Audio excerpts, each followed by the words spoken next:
Ole Miss Rebels.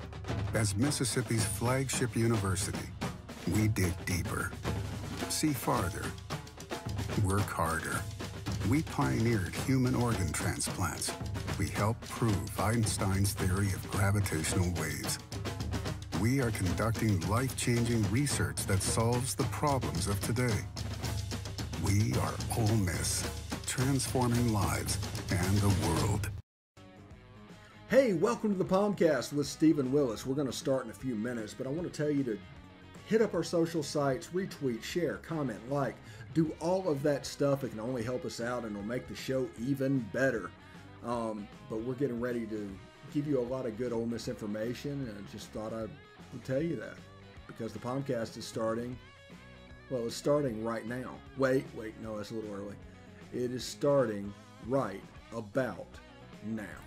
Hey everybody, welcome to the POMcast on this, I think, Thursday morning. My days are kind of running together. Thank you for joining us today. Before we get started, I do want to tell you about Travel and Cruise World. That's 1-800-330-7461. 1-800-330-7461. What I was trying to do is set it up to where you had a resource in Central Florida for your vacation. We're 18 months into this at this time. So they can help you out with all of your needs and tell you where masks needs to be required. And you're not going to be surprised when you get down here. Your vacation is going to be the best. That is 1-800-330-7461. Travelandcruiseworld.com. See Central Florida like a local. Also want to tell you about bookatailgate.com. Bookatailgate.com, 662-701-1177. They can help you out. They have single game packages, season packages. We got a 3-game homestand coming up. You can store your tailgating equipment with them. They'll do that. They will rent you what you need. They will put a TV on your tent. They will give you another. They will give you another tent if your party exceeds that size, and they'll even pick up your catering for you. That's bookatailgate.com. Again, that is bookatailgate.com. Take it to the Grove, tailgating and events. Give them a hookup. Also, if you're interested in watching the show, you can catch us on Twitter at @TheStephenWillis and at Ole Positively. You can catch us on Facebook at facebook.com/POMcast. Also, YouTube at Positively Ole Miss. Subscribe, hit the bell. You'll not only know that we're streaming, you'll know what we're streaming about. And, of course, you can catch us on Twitch at Positively Ole Miss, all one word, all lowercase. Down below, you can see the major sites that we are on podcast-wise. Definitely do that. Search Positively Ole Miss. If you could do us a favor and leave a 5-star review. You don't have to say anything. Just leave a 5-star review. And that'll help people hit the algorithm for the Ole Miss, the show to come up to the top whenever they search Ole Miss podcast. So that's what that is for. So thank you very much for that. What else is going on? Okay, obviously I'm early. I'm about an hour early broadcasting the show. I've got a medical appointment at 11:20, some telehealth stuff. So instead of doing a rushed show at 11 o'clock Eastern, I'm doing one at 10 o'clock Eastern so we can do a normal show and you can catch it on demand if you're used to watching it at a certain time. So I apologize about that, but that is the reason. Today I'm going to find out whether or not they're going to do a one-shot surgery with radiation for my tumor, or we're going to do radiotherapy, which will be 35 sessions, and I'm not looking forward to that. That's probably going to either way is going to be a slight interruption with our shows and what's going on, but I would not expect that one to be a very good option. Although it's probably the safer option, but it is what it is. So let's talk about keys to the game. Keys to the game. And I've heard rumors. If you go down to our YouTube page, to our team previews column, there's an interview I did yesterday on the Locked on Auburn podcast is on there. And that side where I answered Auburn questions for 20 minutes about Ole Miss.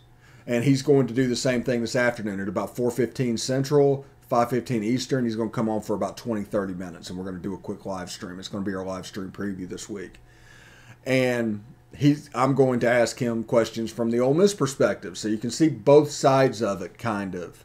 by doing that. But it's the one down below, the Locked On Auburn podcast, that's showing up in the team previews on the YouTube page. So you can see that there. We have the POMcast at 6 o'clock tonight Eastern. We have Talking Ball with Bill Flowers, and at 8:30 tonight Central. I don't know why I go back and forth from Eastern to Central, so just bear with me. Best of the West with me and Kevin Bohannon. Jake was there last night for SEC After Dark, but he has to do something tonight. So that'll be available. Today has a chance to be a massive day for the show, for the channel, and all of that stuff. So thank you very much in advance. We have definitely a chance to break the all-time record, and I'm looking forward to that. So keys to the game. I spoke with Zach, and he told me, actually dropped a couple of names of who he's expecting to maybe not play, including one semi-important player. I don't know. I don't think I'm going to tell it on here because we don't play the rumors game, as always. But if that starter is not able to play, it will affect Auburn in a unique way. And I'll just put it like that. It's defensive, by the way. But we don't play the rumors game, so it is what it is. And whenever there's something to talk about, we'll talk about. So if that happens and Matt Corral is better and more healthy than he was last week, which we're all expecting that to happen. 22 years old. Everybody knows how fast an ankle gets better as a 22-year-old. So 2 weeks separated from the injury. They took care of it. It should be better than it was. And if this player is out, that is going to affect their secondary. If Braylon Sanders is back, we don't know if he's back. They do not talk about injuries. It's one of my favorite things about this staff is that they don't talk about stuff. The press conference is basically a worthless act. It doesn't matter. Used to back in the day, Sky Tower radar for new people. Near your location. Yeah, we got a thunderstorm, by the way. I just muted that. But I'll tell younger guys, the way this used to work, they'd hold their weekly press conference. Reporters would go to that weekly press conference with 2 or 3 stories planned, and they would get all the quotes and information and start working on those 3 stories that would release periodically during the week. And that's the way they always did it. Now, they did it also in regards to when the internet age hit, like the Ole Miss Sports News and Ole Miss Spirit back in the day, it's Scout and Rivals back in 2003. They'd also kind of formulate that same plan. They would do things during the week. So all their information comes from that press conference thing. Now, as content got more and more clickbaity and everything happened through the evolution of the last 20 years, that press conferences has become less and less because it's so clickbaity. People are willing to print anything. So they don't say anything. There's no information that gets out at the press conference. It just doesn't happen. And it's a response to the fact that it just can't be released because it can't be responsibly released. It's going to be used as clickbait. They're going to do like Bo Wallace in 2014 before Alabama, or 2013, maybe it was 2013, said something about confidence in himself, and real similar to the Jerry and Ely comment this year. Well, that ended up being a slight against Alabama. No joke.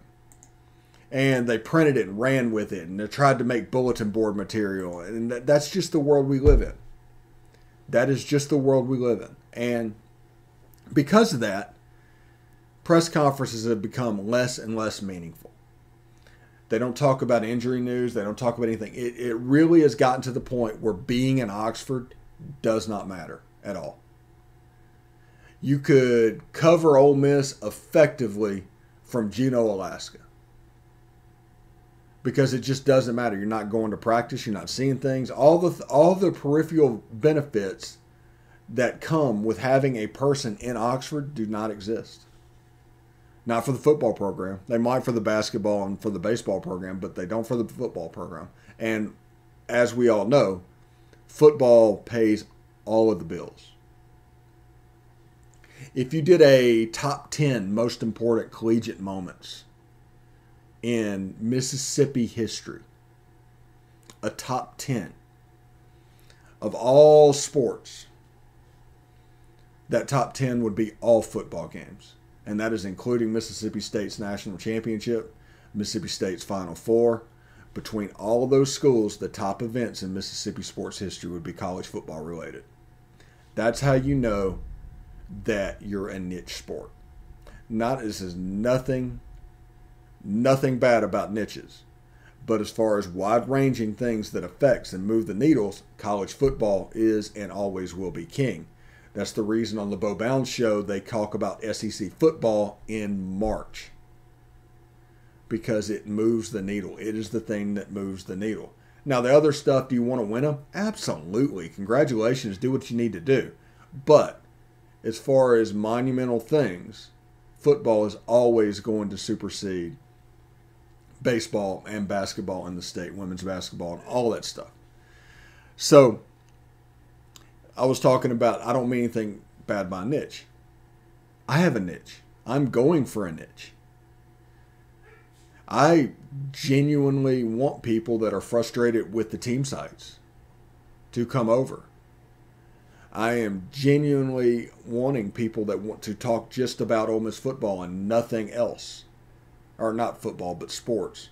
I am genuinely wanting a way that we can get together and form out that is not the same old, same old. We're not going to play the fear-based clickbait game. We're not going to play the telephone game. We're not going to do anything like that. Remember, I was in the media for 20 years. I've had these conversations. I know what's going on. It's irresponsible if you just push rumors for your own selfish need. Because with a subscriber-based system, it becomes which story can make you money. What can we do? And what inevitably happens is they result to fear because it's the lowest hanging fruit because all people are either greedy or lazy. It's one of the two.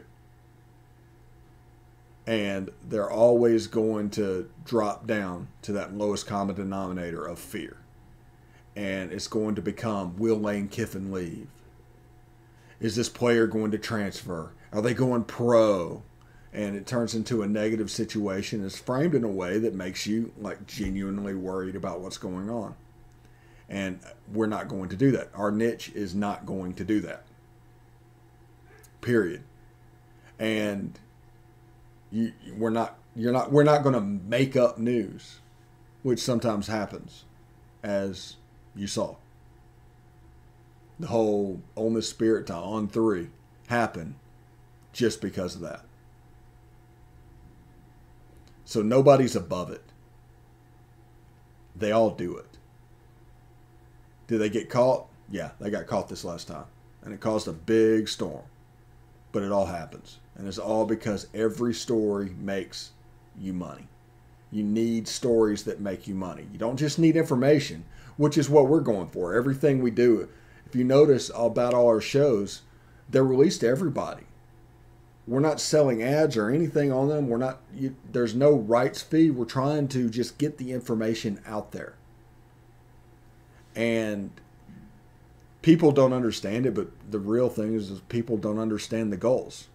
What are the goals? My goal is not to make money. I've already made money. My goal right now is to get that information out and get it in as many places as possible. And also right now I'm building a hell of a network. As you can see with the Zach Blackerby thing today, Jake Thomas is doing a lot of stuff with us. Kevin Bohannon's been fantastic. Corey Burton's been amazing. Jeb Beecham, all of them. Craig Ladd, all been amazing.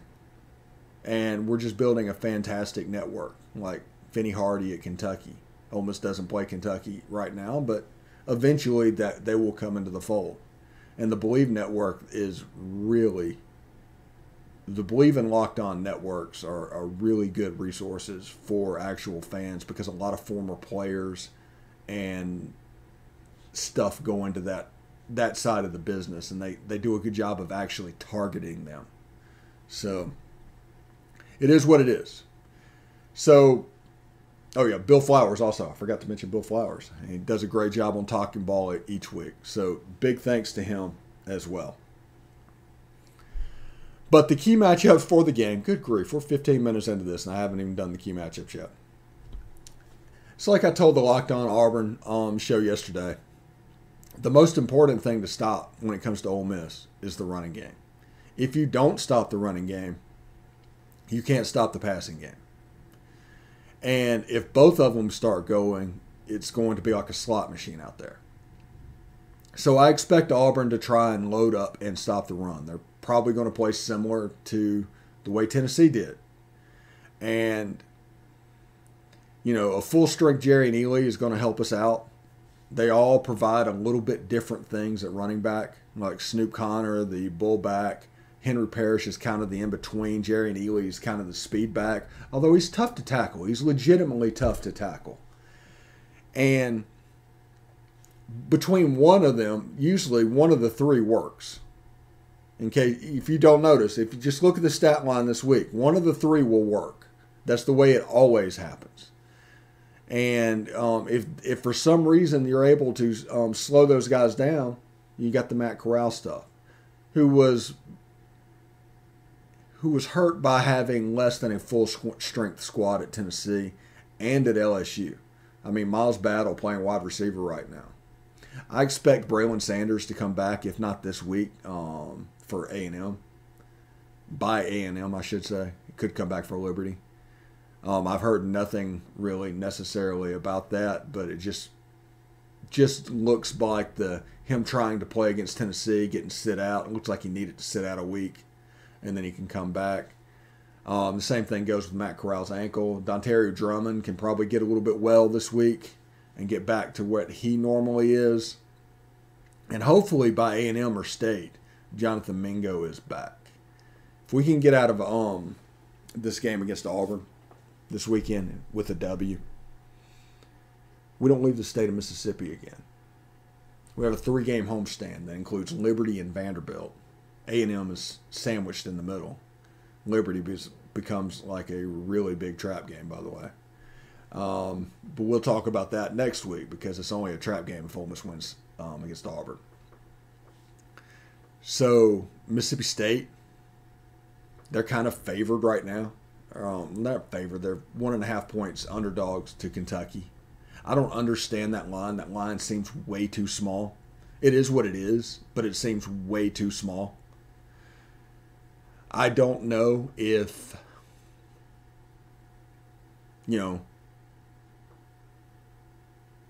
maybe Kentucky's offense, maybe people were scared by Kentucky's offense going against that Zach Arnett defense and what's going on. Maybe they think that the offense for Mississippi State has figured some things out. Maybe they're excited by the 45-point swing. I do know this, that people are emotionally betting more than they emotionally bet before. And like 10 years ago and now, it's not even close. Maybe it's just a widespread amount of betting that can be done, but it affects the lines. And like the Auburn game, when it came out, Ole Miss was favored, I think, when it opened by 1, or Auburn was favored by 1, something like that. But I told everybody, it's like, hey, this thing's going to go to -5 by the end of the week. And then on Saturday before the game, it's going to come back down. And so it's going to fall. It's going to end up somewhere around Auburn by 3.5. But it's because people are widespread emotionally betting on the games. And Auburn, they emotionally bet on their team. They really do. Alabama's the same way. Alabama will always be favored by large amounts of money because Alabama fans bet on the game. And so it is what it is, basically. But I hope Matt Corral can push off and be more effective offensively. If he's more effective and back to his old self, Auburn can give up, really. I told Zach yesterday, I would not be surprised if Auburn won by 3 touchdowns, if Ole Miss won by 3 touchdowns, or if it was 5 points either way. Nothing would surprise me in this game. It could all happen. Playing in Jordan-Hare, weird things happen to Ole Miss. They always have. And, yeah, I just can't necessarily get a read on this game. Now, my prediction is, if you watched SEC After Dark last night, is Ole Miss wins and covers. They win outright and they cover the spread. So I'm taking Ole Miss in that game. The score is I'm predicting somewhere around 31-28. It's going to be really important that Chance Campbell and Mark Robinson do a great job against Tank Bigsby and Jarquez Hunter. It just is. Everybody's going to point to Bo Nix, but it's the same thing. If you don't stop their running game, it opens up. They might do a little bit different stuff than we do. They may not be as tempo-based as we are. But the second step feeds on the first step. And if it gets to the point where Auburn can just run whatever they want to, it has a chance to look like Arkansas. It really does. And you end up with players trying to do more than their job, which opens up a second hole and a third hole. And all of a sudden, your defense is nothing but holes. That's the way that works. And Tank Bigsby, great back. Probably the best running back in the SEC. They run a pro-style spread system that looks a lot like what LSU did. Now, LSU did a lot of RPOs in the middle of the field and things like that, and tried a little gap scheme, like out of their identity running the ball. This is in Auburn's identity. Now, what we need to remember is they played Arkansas without Jalen Catalon and won the game. Arkansas decided that KJ Jefferson, they read the press clippings and tried to let him throw the ball too much. Okay. Not making excuses what happened, but those two things actually happened. Other than that, they lost to Penn State. They lost to Georgia. They should have lost to Georgia State. They put a 60 burger on Alabama State and Akron. So what I'm saying is, when it comes to Auburn, the Arkansas win might have been good, but Arkansas mentally was still playing Ole Miss. We told you about that. After the 7 overtime game, Ole Miss lost 3 straight games. And it was because that game was just beating them over and over and over again. That was one of those games. Arkansas may have gotten right against Pine Bluff. I don't know. But they still have Bama. They still have LSU. They still have Missouri. Missouri has the worst rush defense I've ever seen. It's 290 yards a game. Given up. It's absolutely ridiculous. It's like playing a service academy every week. Seeing this slot machine of the numbers go up. I don't know what's going on. Defense is hustle and fit. If you are where you're supposed to be, you're going to be okay. So how are they giving up 290 yards a game? That's absolutely ridiculous. Missouri is frustrating, although their uniforms are straight fire this year. But I expect Ole Miss to show out well against Auburn this weekend, get the win, get to 7-1 in front of the 3-game homestand, and then things can start to get really interesting. I expect Kentucky to drop 8 consistently last year. That's all they did, drop 8. They unbelievably disciplined, and they did that, and I think their defense scored more points than Mississippi State's offense. Now, I think Mississippi State's going to be at a different level because they have better players this year, but we'll have to see if Kentucky can score, if Mississippi State gives them the ball, things like that. The cocktail party, the CBS game. This is the 3rd game of the weekend, by the way. This game got picked for CBS because of reputation. The best game of the weekend is Ole Miss and Auburn. The best game of the second best game is Mississippi State and Kentucky, and then you have Florida and Georgia, and after that you have the Missouri Vanderbilt game, which is a friends and family game. So I just don't know if Florida has the weapons to really attack Georgia. They're going to line up and try to run the ball in Georgia. I don't think they're going to be able to do it. I think they're going to put up some yards. They might get over 100 just because of the quarterback run game. But I think Florida's going to throw the ball to Georgia defenders. I think they're going to turn the ball over. I don't think they can play clean. because the run game is going to get taken away to an extent, and because of that, they're going to be in a position to where they have to, I don't know, throw the ball, become one-dimensional, and AR-15 is not that guy. Emory Jones is not that guy. I don't know who that guy is. This is a reminder to Florida fans that Matt Corral was a steady commitment to Florida. And he wasn't a take. They took Emory Jones. So, just a reminder there. Vandy and Missouri, we talked about that. Missouri is like a 16-point favorite on the road at Vanderbilt and giving up 290 yards a game. That tells you how bad Vanderbilt is. The season coming into it, I was the president of the Ken Seals fan club. I was a huge guy. But this is not working at Vanderbilt. The Clarkley experiment feels like a 3-and-done. Might be a 2-and-done. Because they're just a disaster right now. Now, part of that is so many players transferred when Derek Mason left.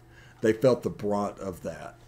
And part of that is the system change of Derek Mason's players going to his. You actually need to give Clarkley 5 years if you want him to be successful. If you want him to be a sacrificial lamb, give him the normal time. It is what it is. Anyway, I'm going to give you a couple minutes back. And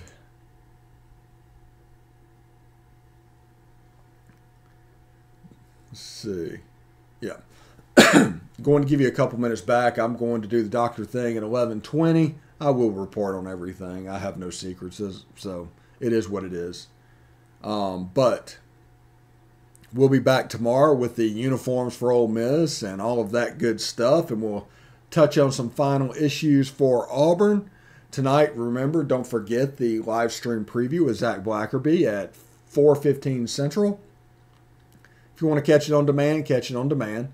And also, the interview I did with him last night for Locked On Auburn is down there as well.